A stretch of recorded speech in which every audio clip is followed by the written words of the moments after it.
feel motivated when you get things done when you don't have the energy, but not after today. An author gives his expert advice. Are you feeling sluggish lately? Well, we want you to stick around. After the break, we're going to talk about how to get your energy back by just changing simple things in your diet. We'll see you right back here, right after the break.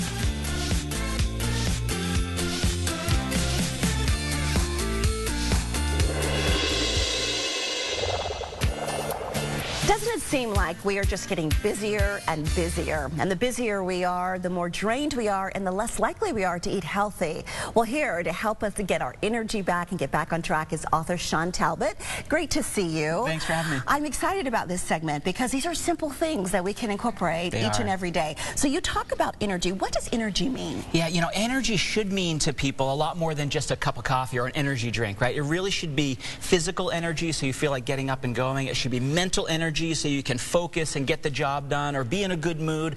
All of that together is something we measure called vigor, and it's really a combination of that physical energy and mental energy at the same time. Okay, so we got to get our vigor back. That's right, exactly. And you say it starts with cellular energy. It starts with cellular energy because, you know, right down at the basic cellular level, looking at mitochondria, looking at are your cells healthy, looking at your blood flow, all comes down to the foods that we eat. And if your cells are healthy, then your brain's going to be healthy and your gut's going to be healthy and you're going to feel energetic. Wow, but we can start by what we digest, right? That's right. What we put into our mouths. So you have things broken up into buckets. And I do. I love that. So brain health. Let's start with brain health. Why is that important? Yeah, brain health is important because what happens in your brain is how we perceive the world. That's going to be how we feel all day. Good energy, bad energy, high energy, low energy. And that really starts in the gut. People don't realize that there's a brain in your gut. Sometimes we call it the second brain. So if you feed your body the right way with these high fiber kinds of foods, it's going to be good for the gut, and that's going to be good for the brain because they communicate with each other.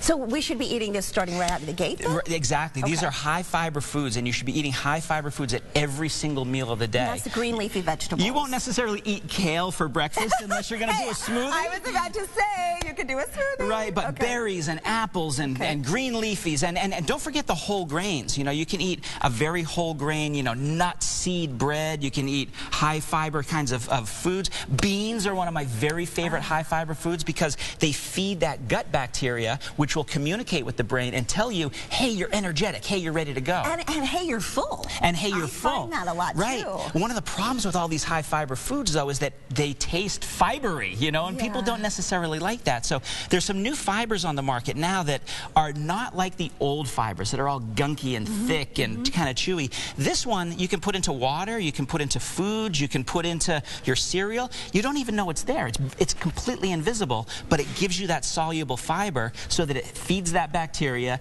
stimulates the gut, which is going to help the brain feel energetic. And so many people, and you probably talk to a lot of them, have so many gastrointestinal issues. That's right. From, you know, whether it be celiac or, you know, just bad bowels. Or irritable bowel. Yeah. Exactly. These fibers have been studied for their effect to regulate the gut. So if you have the constipation side, it fixes that. If you have the diarrhea side, it fixes that. But then even if you don't have any of those issues, you still want your gut to be in a proper balanced state so that, again, it communicates to the brain and you feel the way you want to feel. And you say simple things like what we cook.